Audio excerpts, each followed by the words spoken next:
Hello, St. Paul's. The opening of our expanded chancel has been a great improvement for the congregation.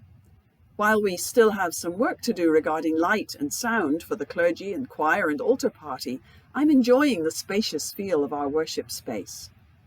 One of my concerns as we moved back into the larger space was that the children who hang out in the playground might feel distant from the altar, but this is proving not to be the case. Maya reports that the altar is more visible for the children now, and last Sunday we had no fewer than 9 young children who sat on the chancel steps throughout the Eucharistic prayer, watching every move we made and mirroring our actions with their child-sized communion elements. It's a joy to behold these young faces as they watch and absorb and imitate the Eucharistic actions. The even younger children who stay with their parents in the playground are also absorbing the rhythms of worship, even if they appear not to be paying attention. Child developmental experts tell us that many children need to have something to do with their hands while they are also listening to a parent, a teacher, or a priest. The brain seems to have something comparable to peripheral vision, where it receives and processes input without consciously focusing on it. I am deeply grateful for Maya's vision in creating our playground and giving our children the opportunity to be immersed in our shared faith. Incidentally, Maya also reports that whenever she attends a meeting of Christian formation leaders, whether in person or online, someone always asks about creating a playground. While we didn't invent the concept, St. Paul's is certainly a leader, an early adopter, in developing and promoting it. The Episcopal Church has insider language for many items, and it can take time for both children and adults to learn our specialized vocabulary. Churches are traditionally built on an east-west axis, with the altar at the east end. So here are some terms we use for different areas of the church building going from west, 5th Avenue side, to east.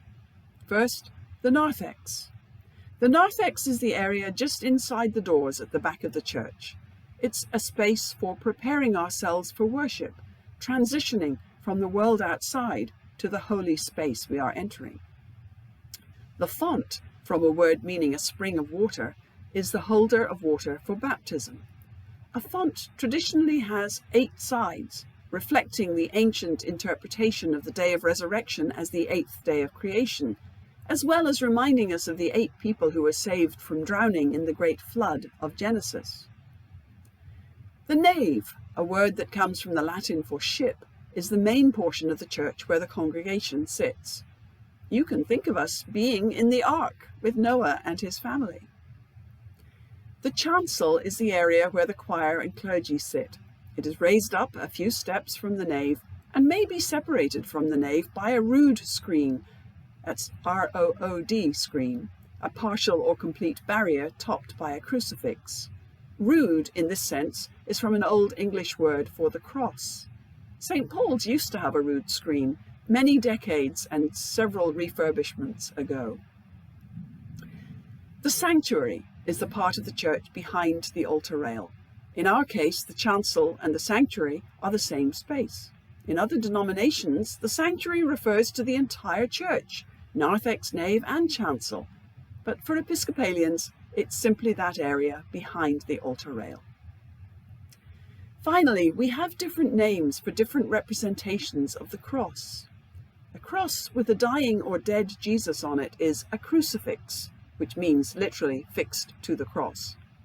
A cross with the risen Christ dressed in priest's vestments is called a Christus Rex, or Christ the King. This is the type of cross we have suspended over the chancel. Well, that's enough arcane vocabulary for now. See you on Sunday.